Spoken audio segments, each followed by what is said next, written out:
ಇದ್ದಾಗ, ಭಾರತೀಯ ಜನತಾ ಪಾರ್ಟಿ ಸರ್ಕಾರ ಇದ್ದಾಗ ಉಡುಪಿ ಜಿಲ್ಲೆ ಅಷ್ಟೇ ಅಲ್ಲ, ಕರಾವಳಿ ಭಾಗದ ಎಲ್ಲ ದೇವಸ್ಥಾನಗಳು, ರಾಜ್ಯದಲ್ಲಿರ್ತಕ್ಕಂಥ ಎಲ್ಲ ದೇವಸ್ಥಾನಗಳು, ಮಠಮಾನ್ಯಗಳು ಕೂಡ ನಮ್ಮ ಹಿಂದಿನ ಬಿಜೆಪಿ ಸರ್ಕಾರ ಅನುದಾನವನ್ನು ಕೊಟ್ಟರು.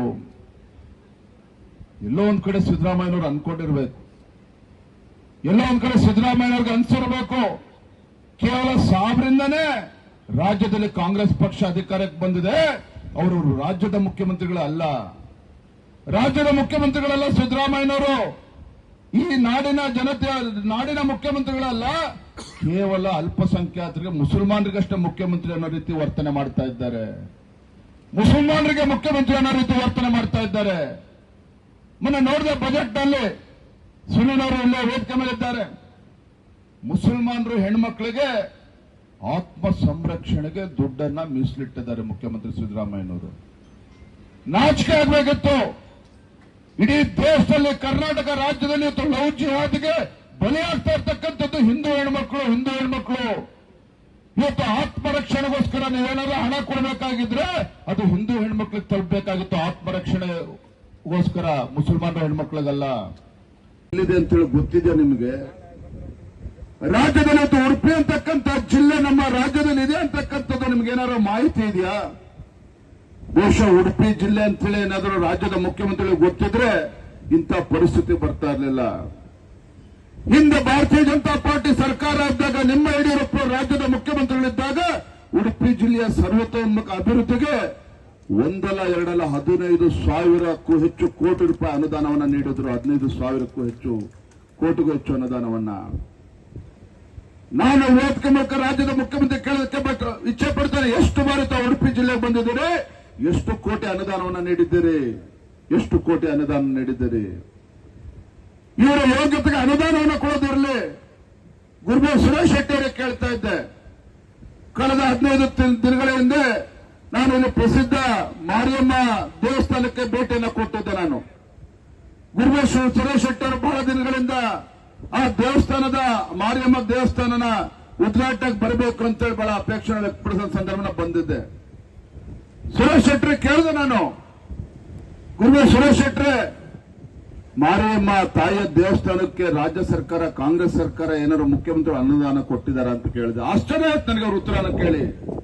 ಸುರೇಶ್ ಶೆಟ್ಟಿ ಹೇಳಿದ್ರು, ಮುಖ್ಯಮಂತ್ರಿಗಳ ಬಳಿ 5 ಬಾರಿ ಹೋಗಿದ್ದೆ ವಿಜೇಂದ್ರ ಅವರೇ, ಒಂದು ಬಿಡುಗಾಸನ್ನು ಕೂಡ ಮಾರಿಯಮ್ಮನ ದೇವಸ್ಥಾನಕ್ಕೆ ಕೊಡಲಿಲ್ಲ. ಇಂಥ ದರಿದ್ರ ಸರ್ಕಾರ ಇತ್ತು ಕರ್ನಾಟಕ ರಾಜ್ಯದಲ್ಲಿ ಇರ್ತಕ್ಕಂಥದ್ದು, ದರಿದ್ರ ಸರ್ಕಾರ. ಜಿಲ್ಲೆಯ ಯಾವುದೇ ದೇವಸ್ಥಾನ ಕೊಡಲಿಲ್ಲ. ಅದೇ ಯಡಿಯೂರಪ್ಪ ಅವರು ಮುಖ್ಯಮಂತ್ರಿಗಳಿದ್ದಾಗ, ಭಾರತೀಯ ಜನತಾ ಪಾರ್ಟಿ ಸರ್ಕಾರ ಇದ್ದಾಗ ಉಡುಪಿ ಜಿಲ್ಲೆ ಅಷ್ಟೇ ಅಲ್ಲ, ಕರಾವಳಿ ಭಾಗದ ಎಲ್ಲ ದೇವಸ್ಥಾನಗಳು, ರಾಜ್ಯದಲ್ಲಿರ್ತಕ್ಕಂಥ ಎಲ್ಲ ದೇವಸ್ಥಾನಗಳು, ಮಠಮಾನ್ಯಗಳು ಕೂಡ ನಮ್ಮ ಹಿಂದಿನ ಬಿಜೆಪಿ ಸರ್ಕಾರ ಅನುದಾನವನ್ನು ಕೊಟ್ಟರು. ರಾಜ್ಯದ ಅಧ್ಯಕ್ಷರು ಶುಭ ಸಂದರ್ಭದಲ್ಲಿ ನಾವು ಬಂದಿಲ್ಲ.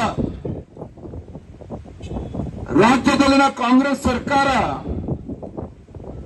ಚುನಾವಣಾ ಪೂರ್ವದಲ್ಲಿ ಏನು ಭರವಸೆಗಳನ್ನು ಕೊಟ್ಟಿದ್ರು, ಆ ಭರವಸೆಗಳನ್ನ ಈಡೇರಿಸದೇ ಇರತಕ್ಕಂಥ ಸಂದರ್ಭದಲ್ಲಿ ಕಳೆದ 20 ತಿಂಗಳವರ ಆಡಳಿತ ವೈಖರಿಯನ್ನು ನೋಡಿದ್ರೆ ಕರ್ನಾಟಕ ರಾಜ್ಯದಲ್ಲಿ ಇದು ಜನಪ್ರಿಯ ಸರ್ಕಾರ ಇಲ್ಲ.